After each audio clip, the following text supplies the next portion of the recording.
I oppose discrimination against gender identity and gender expression. That's not the point. The point is the specifics of the legislation that surrounds it and the insistence that people will have to use compelled speech. That's what I'm objecting to. I've dealt with all sorts of people in my life, people who don't fit in all sorts of different ways. I'm not a discriminatory person. There's 500 hours of my teaching to my classrooms on tape on YouTube, and nobody's found a smoking pistol. I'm not a discriminatory individual. But I think this legislation is reprehensible, and I do not believe for a moment that it will do what it intends to do. So, for example, here, let me give you another example. So there's an insistence in the Ontario Human Rights Commission that sexual preference is an immutable phenomenon, which indicates, at least in principle, that it's biologically grounded. But by the same token, in exactly the same policies, they presume that sexual identity, and gender expression are entirely independent. It's like, sorry, guys, you can't have both of those, because one's A and one's not A, and you can't put those together. There's endless numbers of places in the policy surrounding Bill C-16 that are characterized by that kind of logical incoherence. And I mean, what's it going to do to people who are transgender, who are making the claim that they were, say, born that way at birth, which is a strong claim? That's a biological claim. It indicates that there's a direct causal connection between some biological phenomena and the expression of a particular identity. It's actually the strongest defense that people who have, let's call them non-standard sexual identities or gender identities, have to defend their claims. 2017년 6월 캐나다에서 빌 C-16 법안이 통과되기 전에 조던 피터슨 교수님은 이 법안이 지닌 모순과 모호성에 대해 강하게 비판했었습니다. 캐나다에서는 빌 C-16 법안이 통과되어 여러 법적인 문제들이 이미 발생했습니다. 캐나다 대법원에서는 동성애에 반대하는 성경의 표현을 증오범죄로 판결했으며 동성 성행위를 금지하는 학칙을 가진 기독교 대학에 로스쿨 설립을 불허한다든지 자녀의 출생신고서 성별을 언노운이라고 기록하는 등 말도 안 되는 일이 벌어지고 있는 상황입니다. 영국에서는 4살 때부터 성전환을 해도 된다는 교육을 학교에서 가르치고 있는데 이 교육을 거부하는 부모는 정부의 압박을 받게 되며 캐나다와 같이 종교적 발언 자체를 질타하거나 동성애를 반대하면 간호사나 교사가 될 수 없게 하는 불이익을 주는 등 차별을 금지하는 조항들이 오히려 역차별을 만들어내고 있습니다. 우리나라는 아직 차별금지법이 통과되진 않았지만 만약 통과된다면 이보다 더 심각한 문제가 나타날 수 있는데 세부적인 법 조항에 대한 정의조차 제대로 이루어지지 않았기 때문입니다. 한 가지 예로 차별금지법 제2조 1항을 보면 성별이란 여성, 남성, 그 외에 분류할 수 없는 성을 말한다라고 명시되어 있는데 법은 명확성을 굉장히 중요시해야 함에도 가장 기본적인 성별에 대한 정의조차 모호하게 만들어 놓은 것이 현 상황인 것입니다.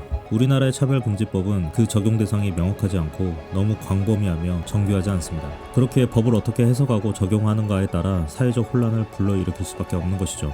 영국, 미국, 캐나다의 사례를 예로 보아 설령 차별금지법이 정교하게 정리되어 통과된다고 하더라도 잘못된 정체성을 정당화하는 단초를 제시하는 법안은 사회적으로도 큰 문제가 될 수 있다는 것을 직시해야 합니다. Now, I'm always asked, how do we get here? How do we get to such a crazy spot where saying men can't have babies is deemed divisive and transphobic, or believing only women should compete in women's sport is hateful, and not supporting a neo-Marxist group like BLM is somehow controversial. How do we get to this point, Jordan?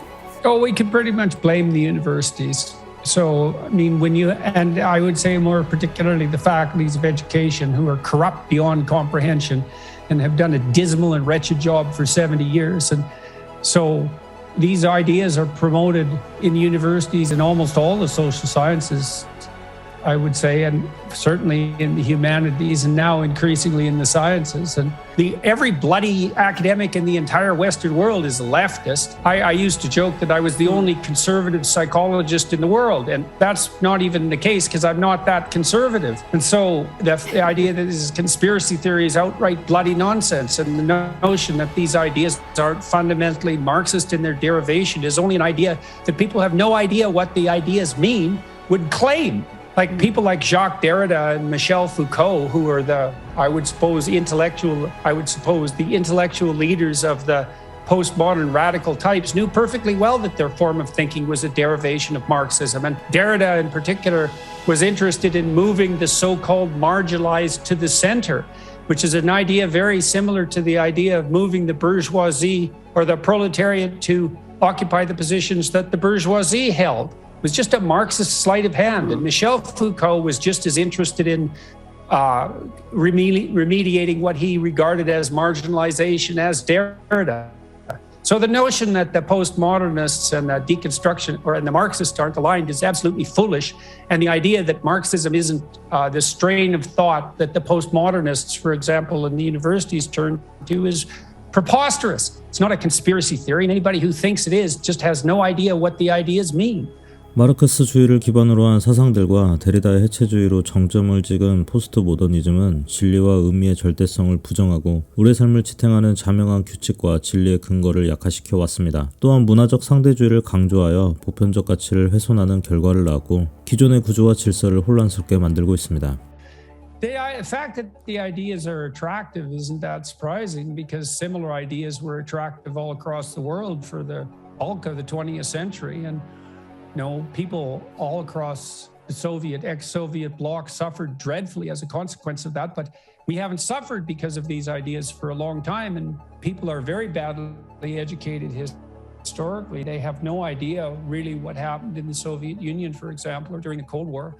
And so the ideas are attractive to people in some sense because they say, well, if you're suffering, first of all, that's terrible. And of course it is. But second of all, it's someone's fault and it's a consequence of an unfair social system. And the truth of the matter is social systems are always somewhat unfair and they are always somewhat corrupt. But the truth of the matter is that the systems that we've put together in the free West, the free market systems and the systems based on respect for the dignity of the individual and also respect for the power and necessity of the free market are the best social systems that anybody's ever created anywhere. And they're the only systems that have ever ameliorated absolute poverty in any real sense. So they still produce inequality, which has its downside and does produce some of the suffering that we described. But in terms of lifting people out of poverty, which means giving them enough to eat and ensuring that they have a place to live,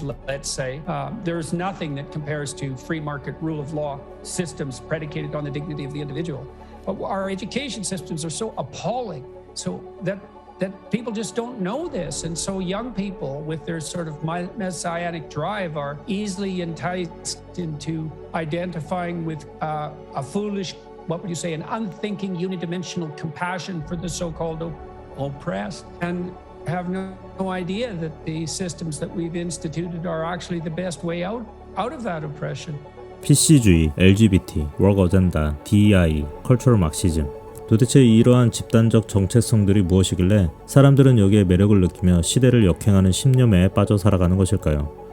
우리는 현대사회를 병들게 하는 여러 집단 정체성이 활보하는 시대를 살아가고 있습니다. 이러한 정체성들은 지배적인 문화적 내러티브에 대항하고 체계적 불평등을 해결하는 데 초점이 맞춰져 매력이 있는 것처럼 보이지만 실상은 그러지 않습니다. 이 집단 정체성은 하나같이 같은 목표를 가지고 있는데 정통적인 규범과 체제에 도전하여 헤게모니를 장악하려는 것입니다. 권력을 장악하는 과정에서 범성욕주의와 교육에서의 남녀 구분의 해체, 정통적 가정의 해체와 같은 규범과 가치를 지시하면서 자신만의 문화적 지배 형태를 만들어내고 있는 것이죠. Well, this is also why, see, what I've been trying to do about this, because I thought this through a long time ago. I think the group identity game ends in blood. Doesn't matter who plays it. Left-wingers play it, blood. Right-wingers play it, blood. And lots of it, not just a little bit. You can't play the identity politics game. Well, so what do you do instead? You live the mythologically heroic life as an individual. That's the right place to work. And that's the message of the West. We figured out that the collective identity was not the pinnacle statement. That the individual, not that collective identities have no value, obviously, family has value and your organizations have value, all of that. That's not the issue. The issue is what's the paramount value? What's the metric by which people should be measured? And the answer is they should be measured as individuals, as if they have a divine soul. They should be measured in that manner. 당장이 피부로 와닿지 않을지도 모르겠지만 우리는 굉장히 중요한 기로에 서 있습니다. 누군가는 올바른 길을 걷고 주어진 책임을 다하려고 노력할 것이지만 누군가는 잘못된 선택을 하거나 방관할 것입니다. 어떤 선택을 하든 본인의 자유이지만 조금이라도 눈을 들어 진실을 바라보고자 한다면 이 사회는 조금 더 성숙한 곳으로 나아갈 수 있을 것입니다.